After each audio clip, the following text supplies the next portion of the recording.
जय साईं राम भक्तों। साईं बाबा जी द्वारा कही गई साधारण सी पंक्तियाँ जो हमारे लिए अनमोल वचन है, उन्हीं में से एक है, जीवन में कुछ काम ऐसे भी करने चाहिए जिनका ईश्वर के अलावा और कोई गवाह ना हो। जिसका अर्थ यह है कि दूसरों की भलाई अच्छे इरादे के साथ करना और बदले में उनसे किसी भी प्रकार की अपेक्षा नहीं रखना। दूसरों शब्दों में कहें तो नेकी कर दरिया में डाल। हमारा इरादा केवल देने का हो, बदले में कुछ लेने का नहीं। इसी को कहा गया है भूल जाना। गहन अर्थों में यह पंक्ति हमें यह सीख देती है कि किसी की मदद तो करो, किंतु इसे अपने मन पर हावी मत होने दो। उसके बदले कुछ पाने की लालसा मन में मत जगने दो, बल्कि स्वयं उस मनुष्य को भी पता ना चले जिसकी आप भलाई कर रहे हैं। परमात्मा तो अंतर्यामी है, वो सब देखता है, सुनता है, उनसे कुछ भी नहीं छिपा है। और कोई देखे ना देखे, परमात्मा सब देखता है।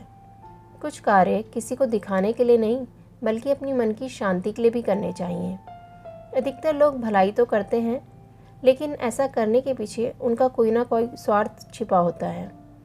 मान सम्मान के लिए, इज्जत के लिए, पुण्य कमाने के लिए, ऐश्वर्य के लिए करते हैं, या फिर किसी अन्य स्वार्थ की पूर्ति करने के लिए करते हैं। फलस्वरूप दूसरों पर किए गए उपकार को हम भूल नहीं पाते हैं। उसमें हमारा स्वार्थीपन आ जाता है। दूसरों पर निस्वार्थ और निष्काम भाव से जो उपकार किया जाता है वही परोपकार है, और असल में यही परोपकार ही पुण्य है।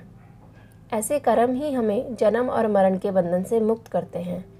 अर्थात ऐसे ही निष्काम कर्मों के द्वारा ही हमें ईश्वर की प्राप्ति होती है। यदि हम अपने आसपास के वातावरण में देखें तो बहुत आसानी से हमें निस्वार्थ परोपकार के अनेक उदाहरण देखने और सीखने के लिए मिल जाएंगे। जैसे प्रकृति भी हमें परोपकार की सीख देती है। प्रकृति के प्रत्येक तत्व में ही हमें यह दिखता है, बस देखने की दृष्टि चाहिए। पेड़ पौधे बिना रुके हमें ऑक्सीजन देते हैं और बदले में हमारे लिए घातक कार्बन डाइऑक्साइड सोखते हैं। नदियाँ, समुद्र, ये सब बस परहित में निरंतर बहती रहती हैं। संपूर्ण ब्रह्मांड को ऊर्जा मिले, इसके लिए सूर्य हर रोज समय से आता है। ऐसे अनेकों उदाहरण हमें देखने को मिल जाएंगे। लेकिन आजकल विगत कुछ वर्षों से नया ट्रेंड ही देखने को आ रहा है, जिसमें लोग नेकी तो करते हैं, लेकिन दरिया में डालने की जगह सोशल मीडिया में डाल रहे हैं। किसी गरीब को 1 किलो आटा देते हुए 5 लोग फ़ोटो खिंचवाते हैं और अपनी प्रशंसा पाने के लिए सोशल मीडिया में अपलोड कर देते हैं। इसमें न जाने किसकी भलाई की जा रही है। नेकी एक उत्तम कार्य है। नेक कार्यों से हृदय को प्रसन्नता प्राप्त होती है, भीतर की ऊर्जा का विकास होता है। उत्तम कार्य करने वाले व्यक्ति को जीवन में वास्तविक सुख प्राप्त होता है। विचारकों, ज्ञानियों ने भी इस विषय पर अपनी बातें रखी हैं।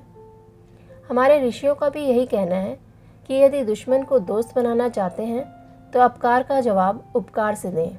साथ ही यह भी ध्यान रखें कि उपकार हमेशा ज़रूरतमंद लेकिन सही व्यक्ति को ही करना चाहिए।